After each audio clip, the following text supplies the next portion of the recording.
Hello student, in the previous video we had read about method of separation, that is hand picking, threshing, winnowing and sieving.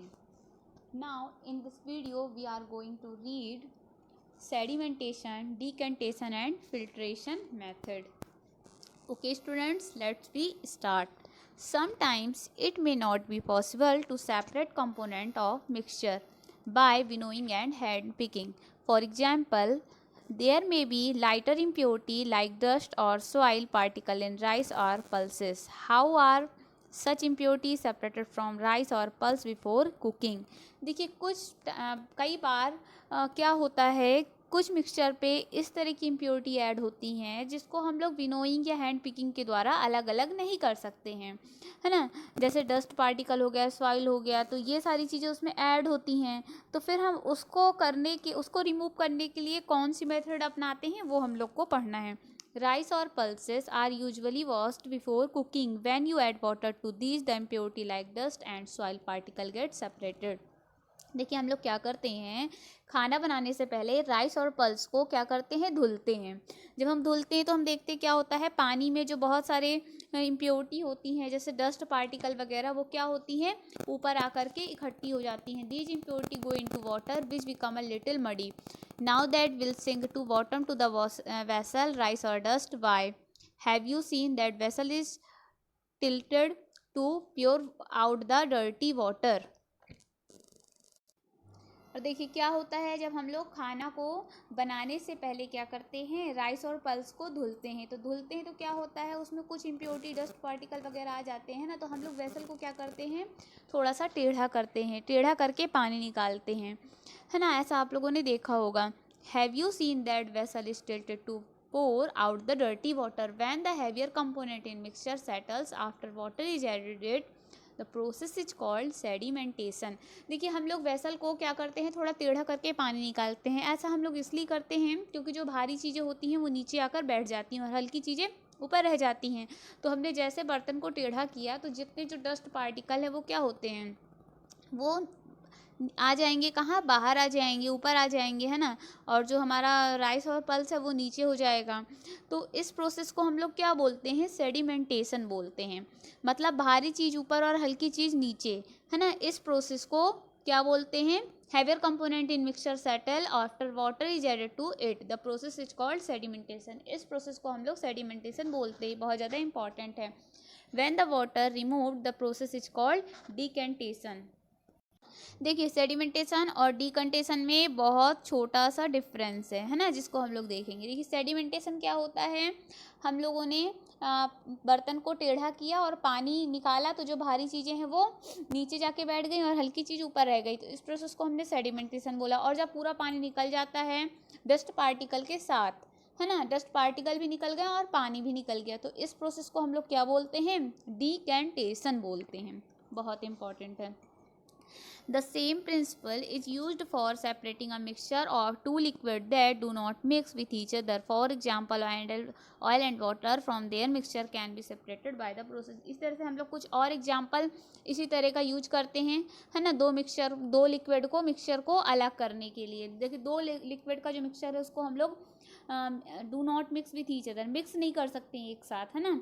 जैसे oil और water को हम लोग लेते हैं तो हम क्या देखते हैं, हम देखते हैं कि ऑयल और वाटर अलग अलग रहता है। ऑयल की जो लेयर होती है वो ऊपर जाके बैठ जाती है, ऊपर अलग से तैरती हुई दिखाई देती है, और वाटर जो होता है वो नीचे रहता है। If a mixture of such liquid is allowed to stand for some time, they form two separate layer, the component that form the top layer and can be separated by डिकंटेशन।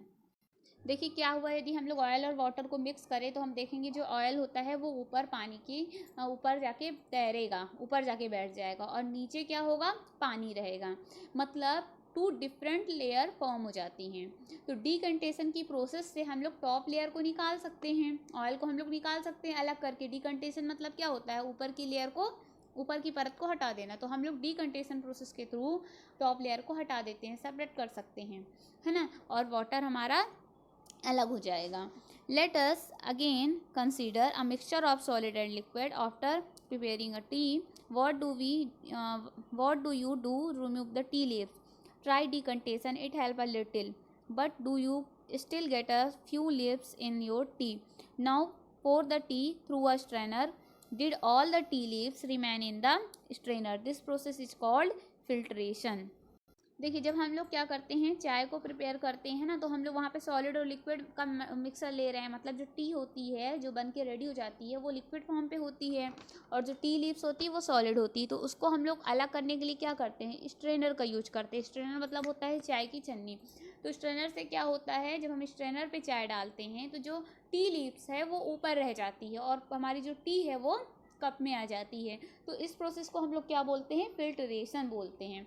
Which method of separating tea leaves from prepared tea is better, decantation और filtration? तो हमने देखा, यहाँ पे पूछा जा रहा है कि कौन सी मेथड टी को सेपरेट करने के लिए बेटर है, डिकंटेशन या फिर filtration. Let us now consider the example of water that we use. Do all of us at all time get safe water to drink? Sometime water supplied through taps may be muddy. The water collected from pond or river may also be muddy, especially after rain. Let us see if we can some method of separation to remove insoluble impurity like soil from the water. तो इसी तरह से यहाँ पे एक और example को consider करके ये मेथड को एक्सप्लेन किया गया है। फिर हम लोग देखेंगे, यहाँ पे एक्टिविटी बताई गई है, और यहाँ पे मेन हेडिंग जो है वो है इवेपोरेशन। तो हम लोग जानते हैं कि इवेपोरेशन क्या होता है। Heat a beaker containing some water. Allow the water to boil. If you continue heating, would the water turn into steam and disappear completely? देखिए, यहाँ पे एक एक्टिविटी परफॉर्म की जा रही है। एक हम लोग बीकर लेते हैं, उसमें कुछ पानी भर देते हैं, और उसको क्या करते हैं, नीचे से हीट करते हैं।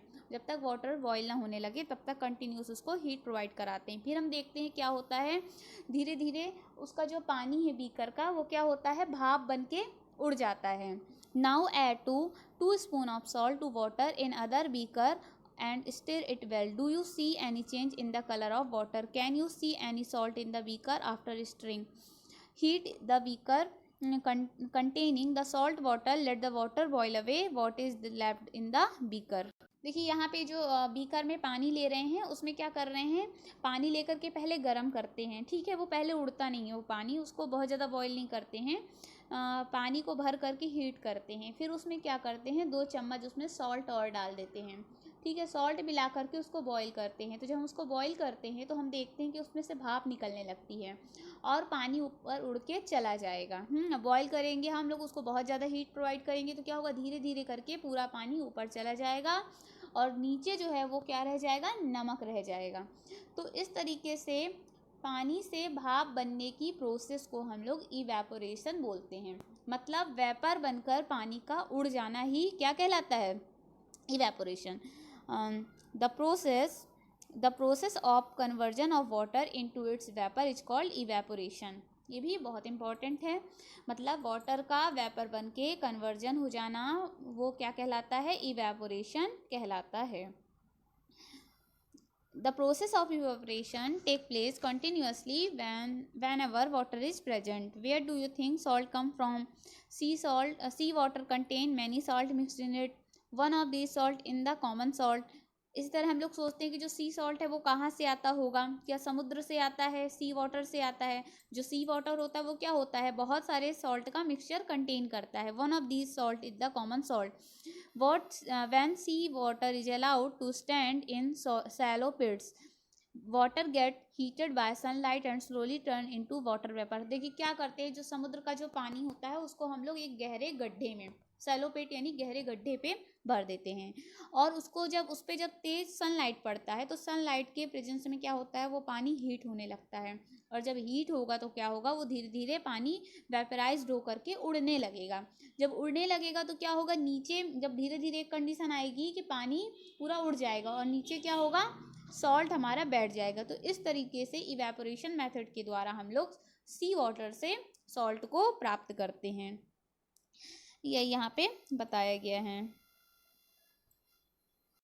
फिर इसमें नेक्स्ट है use of more than one method of separation, एक से ज़्यादा सेपरेशन मेथड को एक साथ हम लोग यूज कैसे करेंगे, है ना।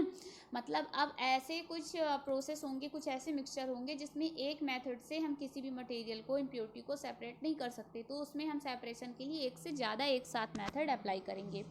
We have studied some method for separation of substances from their mixture. Often, one method is not sufficient to separate the different substances present in a mixture. In such a situation, we need to use more than one of these methods. देखिए, कुछ हम अभी तक हम लोगों ने क्या पढ़ा, कुछ मेथड पढ़ी सब्सटेंसेस को सेपरेट करने के लिए। अब कुछ मेथड जो होती हैं, कुछ ऐसा मटेरियल होते हैं, ऐसे मिक्सचर होते हैं जिनको एक मेथड से सेपरेट नहीं किया जा सकता, उसके लिए हमें एक से अधिक मेथड को अप्लाई करना पड़ता है। वो हम लोग देखेंगे एक्टिविटी 7 में।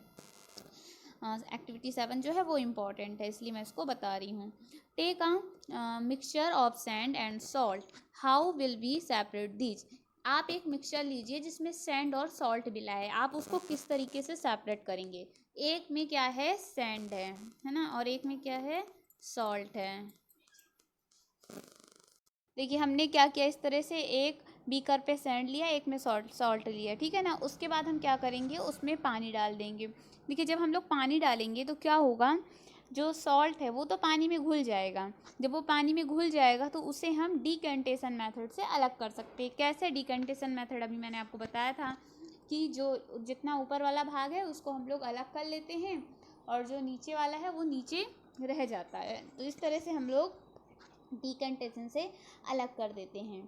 फिर यहाँ पे बताया गया है, now we need to separate salt and water from the decanted liquid. Transfer this liquid to a kettle and close its lid. Heat and kettle for some time. Do you notice steam coming out from the spout of the kettle? Take a metal plate with some ice on it. Hold the plate just above the spout of the kettle as shown in figure 5.13. What do you observe? Let all the water in the kettle boil up. When the steam comes in contact with metal plate cooled with ice, it condenses and forms liquid water. The water drop that you observed falling from the plate were due to condensation of steam. The process of conversion of water vapor into the liquid form is called condensation. देखिए इस तरह से क्या हुआ कि जो salt है वो पानी में घुल गया और जो सैंड है वो नीचे बच जाती है ना। फिर हम क्या करते हैं, एक दूसरा बीकर लेते हैं जिसमें पानी और नमक है, उसको हीट करते हैं और ऊपर से क्या करते हैं, हम ढक्कन बंद कर देते हैं, ये जैसे यहाँ पे बताया गया है, ठीक है। तो हम इस तरह से ऊपर ढक्कन बंद कर दिए।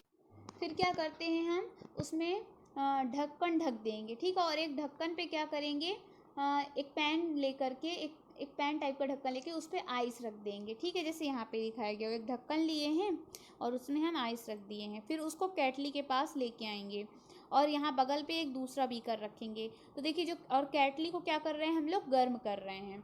तो जब ये गर्म हो जाएगा तो इसका जो सारा पानी है वो कहाँ, भाप बन करके निकल जाएगा और केटली में क्या बचेगा, सिर्फ नमक बचेगा। और जब केटली का जो पानी है वो इस ढक्कन के ऊपर आएगा, अब चूंकि उसके ऊपर बर्फ़ रखा हुआ है तो बर्फ़ और यहाँ से क्या मिलेगा, अपन को वेपर मिलेगा। तो ये जो ऊपर वाली बर्फ़ है वो पिघलने लगेगी और दूसरे बीकर में क्या होगा, इस तरह से पानी की बूंदों के रूप में नीचे गिरेगा। और इस तरीके से हम लोगों ने देखा कि वाटर वेपर का लिक्विड से कन्वर्ट होने को हम लोग क्या बोल रहे हैं, कंडेंसेशन बोल रहे हैं। मतलब वाटर वेपर लिक्विड से कन्वर्ट हो रही है ना। The process of conversion of water vapour into its liquid form, water vapour का लिक्विड फॉर्म पे कन्वर्ट होना कंडेंसेशन कहलाता है। बहुत ज़्यादा इम्पॉर्टेंट है कंडेंसेशन प्रोसेस। फिर हम लोग यहाँ देखेंगे, we have thus separated salt, sand and water using process of decantation, filtration, evaporation and condensation. देखिए यहाँ पे हम लोगों ने क्या देखा, देखो जो हम लोग सॉल्ट और सैंड को और वाटर को है ना सेपरेट कर रहे हैं, कितनी सारी प्रोसेस से हम लोग यहाँ पे सेपरेट कर रहे हैं। हम लोग यहाँ पे कर रहे हैं डिकेंटेशन प्रोसेस का यूज कर रहे हैं, प्लस फिल्ट्रेशन का यूज कर रहे हैं, प्लस इवेपोरेशन का यूज कर रहे हैं और प्लस कंडेंसेशन का यूज कर रहे हैं। तो इस तरीके से हम लोग क्या कर रहे हैं, वाटर से सॉल्ट को निकालने के लिए 4 प्रोसेस को हम लोगों को फॉलो करना पड़ रहा है। तो यही इसलिए इस टॉपिक का क्या नाम है कि use of more than one method of separation. Separation के लिए हम लोग एक से ज़्यादा मेथड का यूज करते हैं, यही चीज़ यहाँ पे बताया गया है। फिर यहाँ पे एक्टिविटी 8 बताई गई है, ये बहुत ज़्यादा इंपॉर्टेंट नहीं है, इसमें ये एक टर्म्स बहुत ज़्यादा इंपॉर्टेंट है, दैट इज़ सैचुरेटेड। तो इसको हम लोग देख लेते हैं कि सैचुरेटेड क्या होता है। सैचुरेटेड देखिए, this means that no more salt can be dissolved in the amount of water we have taken, the solution is now said to be saturated। ये बाकी ऊपर एक्टिविटी दी गई है, इसको आप पढ़ेंगे तो खुद समझ में आ जाएगा। यहाँ पे ये बताया गया है, इसमें 1 लीटर पानी लिया गया है और उसमें 2 स्पून शुगर मिलाई गई है। ठीक है, जब हम उसको करेंगे तो क्या होगा, 2 स्पून शुगर मिलाएंगे पानी में तो वो घुल जाएगी, है ना। और यदि हम 2 चम्मच की जगह पे 4 से 5 चम्मच मिला दें शुगर तो भी वो घुल जाएगी। लेकिन यदि हम बहुत ज़्यादा शुगर मिलाते हैं, 8 से 10 या 10 से 15 चम्मच हम लोग शुगर मिलाते हैं, तो क्या होगा, शुगर नीचे बच जाएगी, है ना, ग्लास में शुगर नीचे बच जाएगी। तो जितनी मैक्सिमम शुगर हम मिला सकते हैं उसको ही हम लोग क्या बोलते हैं, सैचुरेटेड। इसका मतलब कि सैचुरेटेड कंडीशन हम उसको बोलेंगे जब हम मैक्सिमम शुगर को मिला सकते हैं, है ना, तो उस कंडीशन को क्या बोलेंगे, सैचुरेटेड। इस तरीके से हमारा ये चैप्टर कंप्लीट हो गया। यहाँ पे सब एक्टिविटी दी गई है, तो ये सारी चीज़ें, तो इस तरीके से हम लोगों ने इस चैप्टर में क्या क्या देखा। जैसे कि चैप्टर का नाम है सेपरेशन ऑफ सब्सटेंसेस को सेपरेट करना, उसके लिए हम लोगों ने इसमें बहुत सारी मेथड देखा, जैसे हैंड पिकिंग हो गई, थ्रेसिंग हो गई, विनोइंग हो गया, है ना, सीविंग हो गई। फिर इसके बाद हम लोगों ने क्या देखा, sedimentation, decantation and filtration method देखा, है ना। इसके अलावा हम लोगों ने कंडेंसेशन देखा, इवेपोरेशन देखा। तो इस तरीके से हम लोगों ने बहुत सारी चीज़ें इसमें देखी हैं। Okay, thank you.